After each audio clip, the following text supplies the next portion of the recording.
Hello me droogies and welcome back to my channel.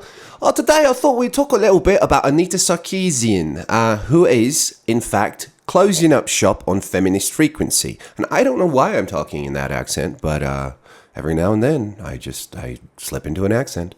Anita Sarkeesian kind of sparked the social justice movement in video games, or she was in the vanguard of this movement, in the spearhead, as it were, with her women versus tropes videos, which she kickstarted, which generated all kinds of controversy, much of it outsized controversy.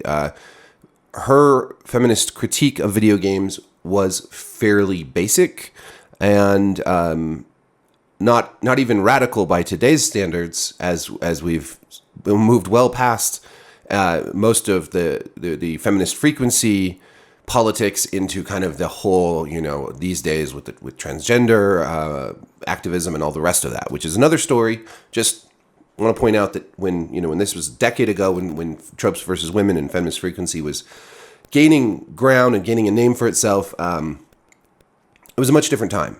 It was pre-Gamergate. It was before all this, before politics really got totally insane on both the right and the left.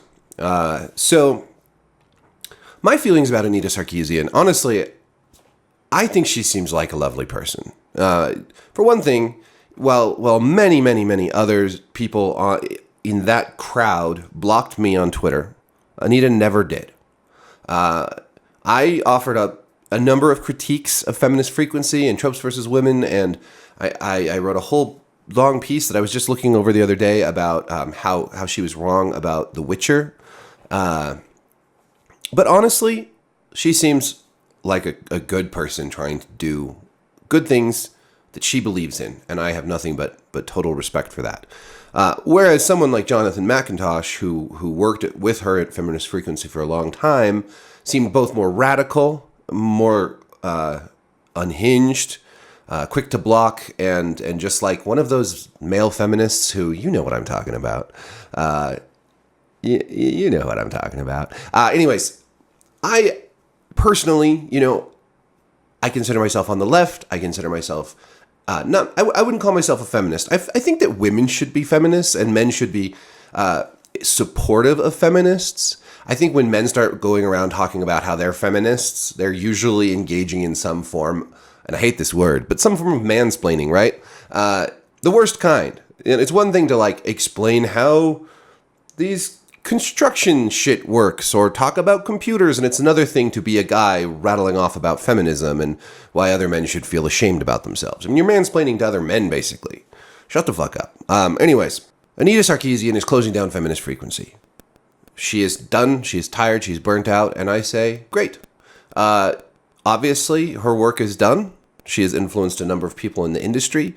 The influence that she has had has been both good and I think not so good. I think that sometimes this group of people, we'll call them SJWs or woke or whatever you want to call them, feminists, liberals, leftists. Some people use the word culture or phrase cultural Marxists, which I really hate. But anyways, I think sometimes they come off as puritanical. They have almost picked up the torch of the conservatives in the 80s and 90s, the censorious torch. When I wrote about The Witcher and Feminist Frequency, both Jonathan McIntosh and Anita Sarkeesian talked about things like how, about the violence in the game and about, Geralt not having emotion, which, at the time, I said, this is bullshit. Of course, Geralt has emotion.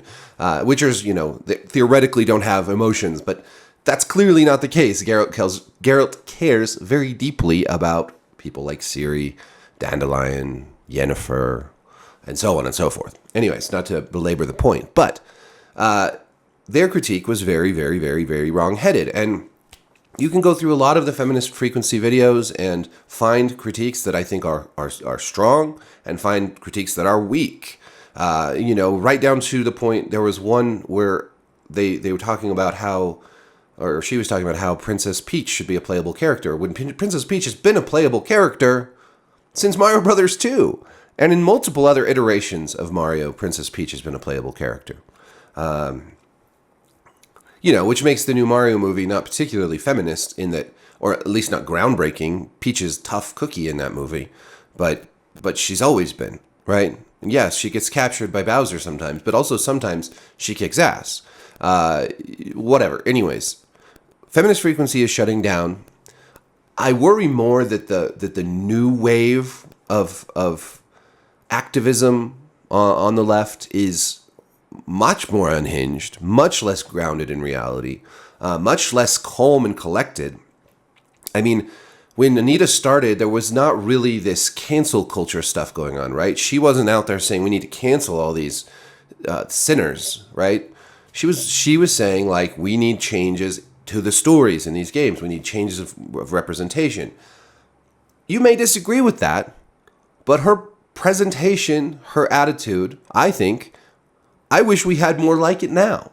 I think a healthy debate over, women in video games, representation in video games, and in media beyond video games like TV and movies. I think that's really important. Even if we don't always agree, I think it's so important that we have this debate.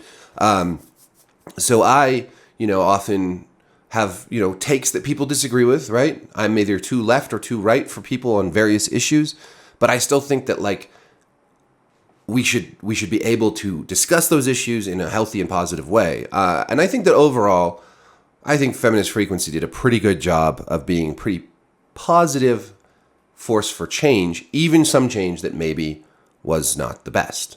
Whereas in today's climate, these fucking people are so crazy. Like, it's amazing how much crazier shit has gotten.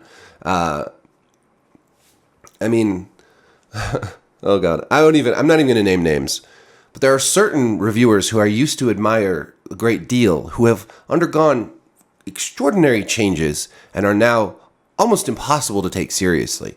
It just feels like so many people have either lost their minds or are just on the bandwagon with the people who have lost their minds because they're afraid or because they think it's the right thing. I don't know. But I look back 10 years ago, 10, 11 years ago, whatever, to the pre-Gamergate days, to the eruption of all this, the modern sort of cancel culture and activism that we see, pre-Donald Trump and all that crazy bullshit. And I think, life was okay. Things were pretty good. People often pine for the 90s, but really, 2010-ish wasn't bad. That was not a bad time. We'd come out of the housing crisis. We hadn't really gotten so deep into social media and smartphones and all that. We had some great games. I mean, Demon's Souls came out in 2009. We had shows we had, the rise of shows like The Sopranos and Breaking Bad and all that, at the early days of I know some of those came out before 2010, but it was a pretty good time. I'm pining for 2010. This is what I'm saying here. I was also, in 2010, I would have been 29. I was young and full of life and vigor. Now I'm old. It's hard, man. It's hard getting old. Anyways, thank you for watching. This is not me dancing on Anita's grave, by the way. I'm actually just saying kudos to her for doing a good job, making a splash. I didn't always agree with her on many, many subjects. I'm sure I could find many I agree with and many I disagree with. But she's put in her time and deserves a break, right? She's left the gaming industry slightly more diverse and slightly more unhinged. The good with the bad, I suppose. Anyways, thanks for watching. Peace.